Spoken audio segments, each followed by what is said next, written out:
Hello guys and welcome to another weekly watches. The last one in October. We're on 5 weeks in October. I don't know quite how that works, but October week 5. Let's get kicked off with what I watched this week. Okay, so we start, it's quite a busy week guys, so I'll try to go through as quickly as I can. It Lives Inside. So this is a little horror movie about an Indian American teenager. It's got a lot of cultural stuff in there. She has this other friend who's also Indian, who has somehow managed to connect with this demon. There is a lot to do with lore in the background about Indian culture. She ends up actually not hanging about with this friend anymore, and this friend like really needs help, and she has separated herself a bit from her. And lo and behold, she ends up getting embroiled in this thing too. So it says an Indian American teenager struggling with her cultural identity has a falling out with her former best friend, and in the process unwittingly releases a demonic entity that grows stronger by feeding on her loneliness. So you can see there I've given that a 2 out of 5. This will show you what people that I follow gave it. So we've got a 3 there being the highest score. 3.5 from the Fright Club. That's the guys from Ballymena, from my hometown. A few 2.5s. I gave this a 2. So my feelings on this, I'll just go back to what I wrote and you can kind of read that there. I felt this movie had all kinds of potential. I really liked the idea. I liked the idea of going into a different culture, the ideas of different demons, what that might mean, and I found that aspect of it really interesting. But as I've said, there wasn't enough of a concentration on the culture to make it stand out from many other movies of the same kind, and I thought this has been done a lot better before. What have I said? There were a couple of neat little shaking about like a dog toy moments. Yes, there's a couple of effects in this that were really effective and that I really enjoyed, but overall I think it's been done much better before. Concentrate more on what makes you stand out, in that we do have that Okay, sorry about that. I cannot do a video without the phone going. It's one of those things that never stops. So it lives inside. I'll end by saying it had loads and loads of potential that it never quite realised as far as I'm concerned. I know a lot of people quite enjoyed this one. I did enjoy that cultural aspect, but I just don't feel we had enough of it. So on the 24th I watched Le Trou. Now this is a French movie. It means the hole. This was recommended to me by... Now, what was the name? Good Cat, I believe. Mr. Good Cat recommended this to me on my favourite foreign movies. He recommended a whole pile of movies, as did Sam Glendinning, and I have got my hands on Stalker, which is Sam's favourite movie that I need to watch. So, this movie, 4 prison inmates have been hatching a plan to literally dig out of jail when another prisoner, Claude Gaspard, is moved into their cell. They take a risk and share their plan with the newcomer. Over the course of 3 days, the prisoners and friends break through the concrete floor using a bedpost and begin to make their way through the sewer system, yet their escape is anything but assured. This was fabulous. I've given this a 4.5 out of 5. What a wonderful recommendation. The interesting thing about this movie is it's based on a novel written by one of the actual prisoners himself that was involved in this, and the actual real guy plays himself in the movie, so it's the real prisoner. Also, this director purposefully chose unknown people, and I don't mean unknown actors, I mean mostly non-actors to play this. Jacques Becker, I think this was his actual last movie that he ever made. This was absolutely fabulous. How these guys that are in this are non-actors pulling this role off is beyond me. It's got a lot of feeling of The Shawshank, obviously, when you think about the premise. It's not as involved, there's not as much happening, it's not as exciting, but well, to me it was as exciting. It's quite a slow burn, it's very much dialogue based, but we do see things they do, and if you're watching it, you feel quite incredulous. You're like, no way, but you have to keep reminding yourself it's a true story, and this happened, and these guys are playing exactly how it went down. Fantastic, wonderful acting, wonderfully shot, beautiful piece of filmmaking. I just literally loved it. I gave it a 4.5 out of 5. I thoroughly recommend all of you. I actually bought a copy for my dad for Christmas because it's right up his street. He loves an old black and white movie. Wonderful story. If I collected movies, I've got like about 2 shelves worth of movies, and that's it, and it's like big favourites of mine. If I ever go back to collecting movies, when I reclaim my space from my son and his toys, that's a definite add to my collection. So fabulous recommendation. Very pleased to have watched that one. On the same evening, I'll spend no time on this. This is a documentary. There are 2 new ones. They're not new, but they're new to Netflix. Conviction, Murder at the Station. So what one's this? Basically, this is an organisation that help people that they feel, it may be called the Innocence Project. Sorry, Innocence Inside Justice. Sorry, specialist charity. So they look at a case when they think someone may be serving time that they shouldn't be, what happened, things like evidence being lost, people being prosecuted for things that they maybe couldn't have done. So there are 2 documentaries that come up on my list. I'm not going to go into detail. They were both quite interesting, but I felt that we got to the end of those documentaries and we were no further forward than where we started. We still didn't resolutely have clear. Some cases you watch, like Making a Murderer, and you can see, what the police did and how they twisted it, and you come away from it thinking this is just complete injustice that this Brendan Dassey's in prison. But in these you're like, and to be honest, there were 2. This is the first one, and I came away from it in both cases feeling like there was one that was a bit questionable because there was someone else in the area at the time that was known for the same types of crimes that knew the victim that quite possibly could have been involved. Possibly. The other one, I felt the right person went to jail personally, but if you like true crime, check them out. They're on Netflix at the moment. They're both called Conviction. This is Murder at the Station. I believe the other one was maybe Murder in the Suburbs. Yeah, they're decent. They're not amazing, but they're decent. On the following evening, Pet Sematary Bloodlines. I managed 40 minutes, and God, that was a painful 40 minutes. Not going to spend any time here, guys. This is an addition, and I hate to say an addition to the Pet Sematary franchise because the original Pet Sematary movie is just fabulous. I didn't mind the remake. I didn't love it. It wasn't as bad as it could have been. The original is one of my favourites. I adore it. I couldn't even tell you. This is like a prequel where we followed Judd when he was a younger man. 1969, young Judd Crandall has dreams of leaving his hometown of Ludlow, Maine behind. Oh, that thing happened in Maine. This has nothing to do, but there was that shooter recently in Maine. He killed himself in the end, but all I was thinking, and it's a horrible thing to say, Maine, Stephen King, I wonder will he do a movie? He's always setting his movies in Maine, and now there's been a real atrocity that's just happened in Maine. I wonder will he cover it? So discovers sinister secrets buried within and is forced to confront a dark family history that will forever keep him connected to Ludlow. Bored me to tears, no idea what was happening half the time, kept switching off. Was like, what's happened now? Who's he? It just bored me to tears. I couldn't be, lost the will to live. So I switched it off and I watched it for about half an hour more than I wanted to. On the same evening, I watched The Puppet Man. Yes, okay. So, The Puppet Man, a convicted killer on death row, always maintained his innocence, saying that it was an evil force controlling his body as he slaughtered his victims. Now, Michael, who's a girl, Michaela, the killer's daughter, begins to suspect there may be some truth to her father's claim when those around her begin to die in brutal ways.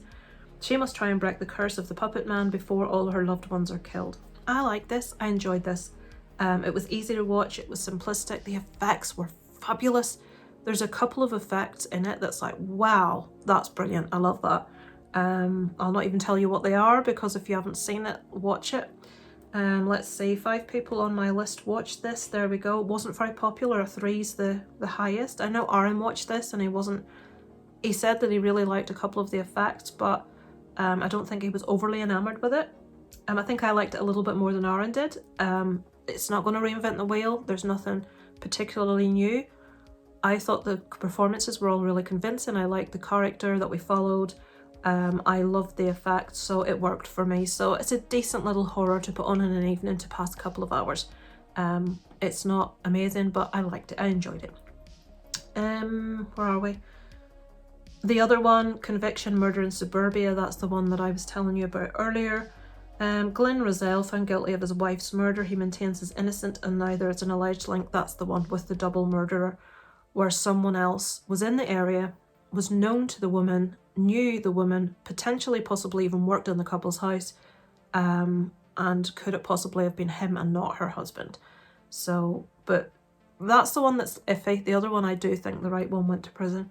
But what do I know? I'm just a viewer. So on the 26th, Talk to Me. That is a rewatch. I'm not going to go into any detail. I saw this in the cinema. I loved it in the cinema. I loved it on a rewatch. I wanted my husband to watch it. I found this really creepy little movie. That effect that I talk about that's in this movie that I'm not going to spoil for you, it's with regards to one of the main characters' little brothers. Jesus wept.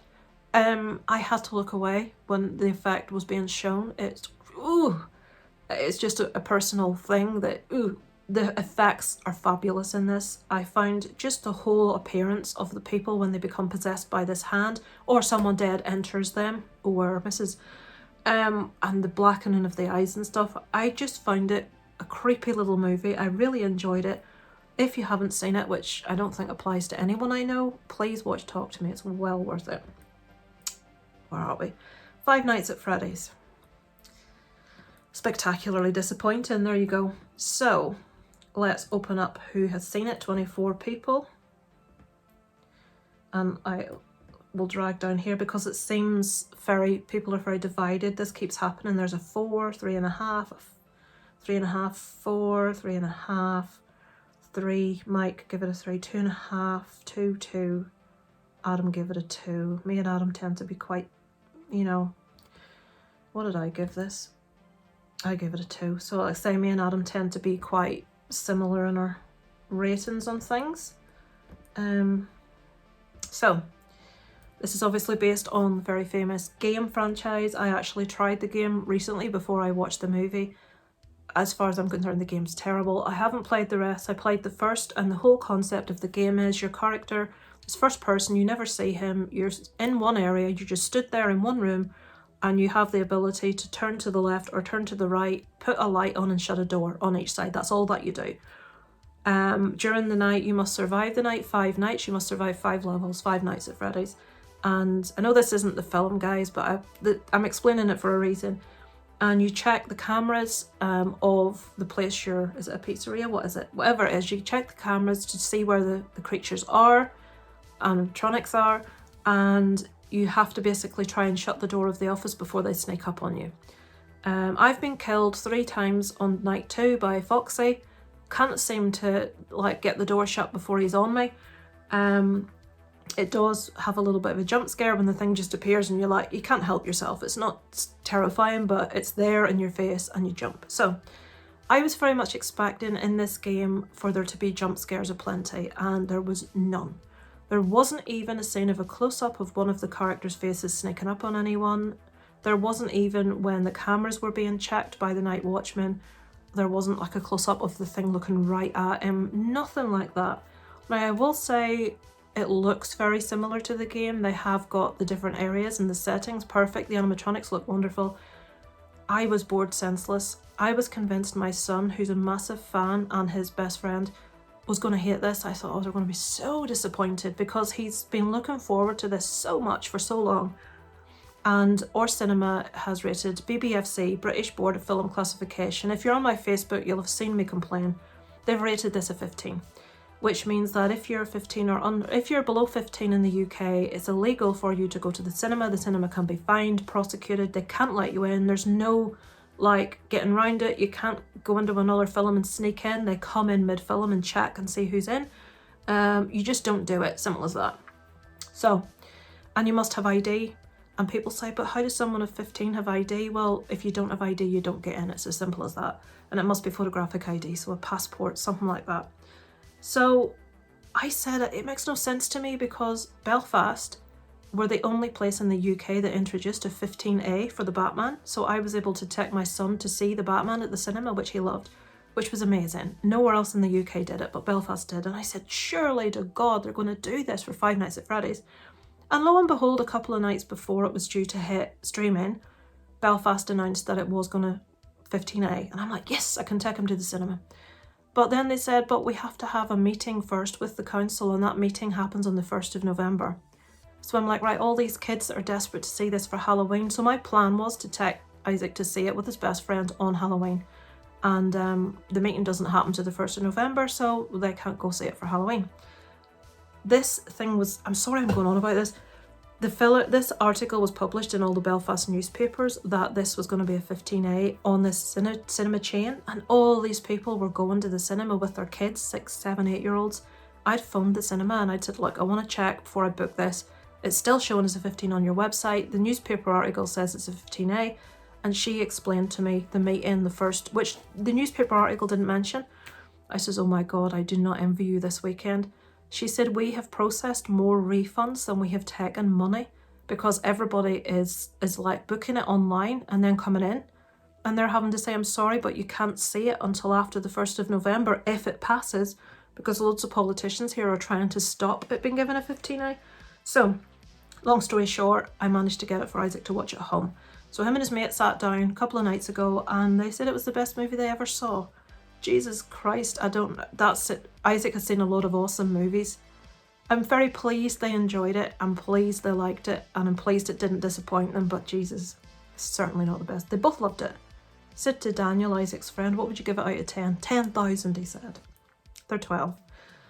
So I thought it was extremely disappointing. I thought it was very boring. I thought there was too much dialogue, not enough jump scares. You know, there was, why it's a 15 is lost on me. It's not brutal. It's not nothing. I don't get it. So that's my little 5 Nights at Freddy's rant finished. Yes, look at all those folks. The Nun 2, I gave it a 2.5 out of 5. Not much better than the first one. In the interest of fairness, the film has excellent effects and the acting's on point. It looks beautiful. That's where the positives end. I felt no tension, wasn't disturbed or on edge at any point, and find the story paper thin and dull as dishwater. I won't waste any more time. Jesus, look at them scores. Is it just me? 3.5, 4, 4, 3, 3.5. Well, you can see there. I like to show you these guys because obviously I'm not going to have the same viewpoints as the rest of you. So I want to let you see that a lot of people there did actually really enjoy it. I wasn't one of them. For context, I really didn't like the first Nun either, but I loved the cinematography. There are scenes in this, especially the scene with the newspaper stand, which was apparently really, really difficult to achieve, was fabulous. So the cinematography in this and how it looks, brilliant, but I just couldn't get invested, and I was the same with the first one, so 2.5 out of 5. The After, right, we'll spend very, very little time. This one and the next one are short movies on Netflix. They're about 20 minutes long. This one's called The After. The next one is called Flashback. The After was absolutely fabulous, very short. It deals with child loss. Very powerful. The acting in that was like, wow. Really made you think, really left you feeling very somber at the end of it. It was very sad. Flashback, really, really interesting premise. I only gave it a 2.5. Solid concept, but it would have worked much better as a feature-length movie. A short isn't anywhere near enough to do the idea justice. Flashback is a story where there are a couple, something happens and the guy dies, and she flashes back to lots of different points in the history of their relationship to see if there's the potential that she could make a decision that would save him. A really interesting concept, and if I had have seen a movie about it, I think I would have really dug it, but it was too surface level for the story, and it had to be. They only had a few, like 20 minutes. Okay, so Sister Death. The Nun, take note. Sister Death is a new movie on Netflix. Is it Spanish? I believe it's Spanish. After a miraculous childhood, Narcissa becomes a novice and starts teaching girls in a former convent hunted by a disturbing presence. So this young girl has a experience as a child, like a religious experience. She's well known all over the country. She decides because of this religious experience, she wants to sort of pay it back to God and she wants to become a nun. She's teaching in this monastery, and something clearly has happened there. There is quite a dark history there of stuff that's been covered up. And it's up to her to figure out what's happening, if she doesn't want to be next, if she doesn't want to die. There's one effect in this near the end that is incredible. That's like, wow. It's very slow. It's it's a building story. I loved it. I loved the acting. I loved the characters. The child actresses in this are fabulous. I know children can be a bit annoying sometimes in movies, but that wasn't the case in this at all. This does hint toward the movie, if you've seen it, Veronica, which a few years ago was being lauded as being like one of the scariest movies on Netflix. It wasn't. It was decent, but at the end of this, there's kind of like a link to Veronica with this movie. I would thoroughly recommend this. Really enjoyed it. Look out for the scene near the end. There's not a lot of effects in this, but what there is good. But that one scene is like, bloody hell, how have you done that? That's fabulous. Recommended. I give that a 4 out of 5. Really enjoyed that. On the same evening, I watched finally When Evil Lurks. Been desperate to see this for so long because everyone keeps talking about it. Okay, there was a really interesting video I watched on this on Jen's review from the Graves channel. Jen loved this. Christian wasn't so keen. Jen and Christian are mother and son. And there's a really interesting back and forth in-depth chat about this movie. I'll link it at the end on my video at the end. So in a remote village, two brothers find a demon-infected man just about to give birth to evil itself. They decide to get rid of the man, but merely succeed in helping him to deliver the inferno. So they call the possessed the Rotten, I believe it was, in this movie. I believe this is also Spanish. Cuando hecha la maldad. Jesus, Lisa, that's not good, and I did Spanish at school as well. So I've given this a 4 out of 5. I was toying between a 3.5 and a 4. I'm not sure if I rated it a little bit high because some criticisms that Christian levelled at this I did feel similarly. But other points that Jen made, especially sections of the movie where she said it put you right into it, and there's one section in a car where noises that's happening, I'm not going to tell you anything, but it just puts you right there and you feel so frustrated and you feel so angry and you're like, oh fuck, shut up! And it puts you right there. It's so grating on your nerves, but it's meant to. This has a lot of blood, a lot of effects. It wasn't quite as gruesome as I thought it was going to be with what people said. I think the real issue is we do not shy away from children being maimed in this, which was interesting. I've seen much worse. I don't think it's the most extreme thing you're ever going to have seen. It's eye-opening in places. I enjoyed it. I liked the idea. I liked the concept. I was fully on board. I enjoyed it. Felt it ended too quickly. I would have liked a little bit more history about the Rotten and how exactly it all happened. I did enjoy it. I think I'm taking that down to a 3.5. I did really enjoy it, but not... Whoa! We've kicked the ring light. Watch it. I would say watch it. It's well worth a watch. I thoroughly enjoyed it. But I would recommend you go watch Jen and Christian's chat about it because they go into quite a lot of detail, which is really interesting. I love it when two people, both with exquisite taste, feel completely differently about a movie, and you know, you get the back and forth. It interests me. So, Fear. Now, this one is rated terribly low on Letterboxd, which is what's put it off. Sorry, on IMDb, which has put me off watching it for quite a long time. Everybody seems to hate this. A group of friends gather for a much-needed weekend away at a remote and historic hotel. Celebration turns into terror as one by one each guest faces their own worst fear. Now, you can see by the ratings when I open them, that was not a popular movie. I quite enjoyed this. I think because they try to add an aspect of COVID into this, which I watched it and didn't see it as COVID. I didn't look at it as COVID. It did seem that's possibly what they were getting at, but I chose to see it as just an unknown threat.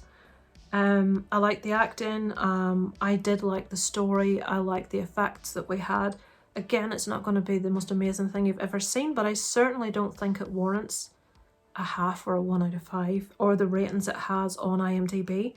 I gave it a 3. I quite enjoyed it. So take of that what you will. It's just an interesting enough little movie to pass an evening. Okay, the last two I don't have to go into any detail about. The Chilbolton incident is a documentary about UFOs. This is about a message that was sent up into deep space in 1974. And you can see the little image there to the side. That's the message that came back. If you're interested in this subject, look up the Chilbolton incident. These two scientists sent up this done in binary code, and it showed whatever's up there. It showed the structure of DNA, it showed the main building blocks of the planet, which is carbon, it showed the method of them being able to look at space, being a certain telescope. It was all information on what makes up us as humans and our planet. And 27 years later, this appeared in a field, like as a crop circle. Obviously it's not a crop circle, but alongside an image of a face. And this was alongside in a field beside an observatory. Now, experts have said this couldn't possibly have been done by a person because it's too accurate, it's too detailed, and it would have taken weeks to do it, and it popped up overnight. But the thing is, you couldn't see what it was. It just looked like a bloody mess until it was viewed from above in a plane, which is someone went up to take pictures and they could see that it was a response in exactly the same binary format that was sent up 27 years prior. It said things like the main building block of their world was silicon. It gave the structure of their DNA. There was a little image in the middle which very clearly looks like an alien. Then there was a drawing at the bottom as to what they use to communicate. Really interesting. If you're into that kind of thing. It wasn't a great documentary, 2 out of 5, because they didn't spend the whole documentary talking about this incident, which is what I thought they would do. They started talking about loads of crop circles, which I wasn't really interested in. I wanted to focus on this specific thing. But the story itself of the Chilbolton incident, if you're into this kind of thing, is very interesting, so I would recommend. The Yorkshire Exorcist. Okay, this is a series. I've rated it 3 out of 5. There's only been 1 episode, so that's obviously a bit premature. But this is a guy called Ian Lawman, who is the psychic. He's not psychic. I think he has been ordained and he has been hired by some sort of church to, like, he has this qualification where he can, like, fight evil. This sounds ridiculous. I know it sounds ridiculous as I'm saying it. But he has robes, he has the thing priests wear around their neck, he has his little box, he carries like the Exorcist movie, you know, the little thing. And he's in a series called Help My House is Haunted, which I adore, I love it. And he goes in. Now, he does readings in the UK. Unfortunately in England, I can't get to the reading. I'm in Ireland, it would cost a flight and all sorts of palaver. But I do know people that have been to see him, and they have said he's extremely accurate, he knows things that you couldn't possibly know. Information that at that time they didn't know but came to pass a few weeks later. Very specific, not like this wishy-washy information that could apply to loads of different situations. But I have always really liked this guy on this series. He's not a showboater, he's not over the top, he's not like Mary Loves Dick if you watched Most Haunted, he's not like Derek Acorah, he's not like, what's your man that does Zach Bagans, he's not over the top, he's very reserved. He's also like quite alternative, which is obviously he's an alternative person. He likes misfits, he's got loads of tattoos, he's got the twirly moustache, he looks really cool. And I just immediately really liked him on this show. But now he's got his own program called The Yorkshire Exorcist. He's from Yorkshire, and he goes into homes, and the first episode was based on a woman that had an attachment, not a possession as such. But it was really, really interesting. I really enjoyed it. I'm aware that a lot of people will be thinking, Lisa, your head's on holiday. Somebody's written no for the review. That's funny. No. Have they written that to my score? Or anyway, no. Personally, I really liked it because I'm interested in this kind of thing. Some people just are non-believers in all this kind of thing, and they could be right. Who knows? I could be just cuckoo, but it interests me. I like it. I'm interested. I enjoyed it. What can I say? I recommend it to anyone that likes that kind of thing. I watched it on Discovery Plus. It's also on Really if you have that channel. But yeah, that is what I've watched this week, guys. I am still playing Assassin's Creed Mirage. I'm getting a lot better at the pickpocketing scenario now I know what I'm doing. I'm still really annoyed at members of the public shouting, "That man's a murderer, murderer!" and getting me caught. It's not good. But I'm really enjoying it. I'm still not level Valhalla enjoying it, but I'm enjoying it. So that's it for this week, folks. Nothing really planned for this week, just loads of half-term stuff because my son's off. This Thursday evening I will be on an episode of Z Talks on Mike's channel. I will be on, I think it's 8:15 for an hour, roughly. I think it's that time, I should have checked. But going to be lots of people on that evening. It's a special evening, so hopefully as many of you as possible will be there in the comments to show him some support. Thanks so much for watching, guys. I shall be back next week with another weekly watches. Over and out from Lisa Loves.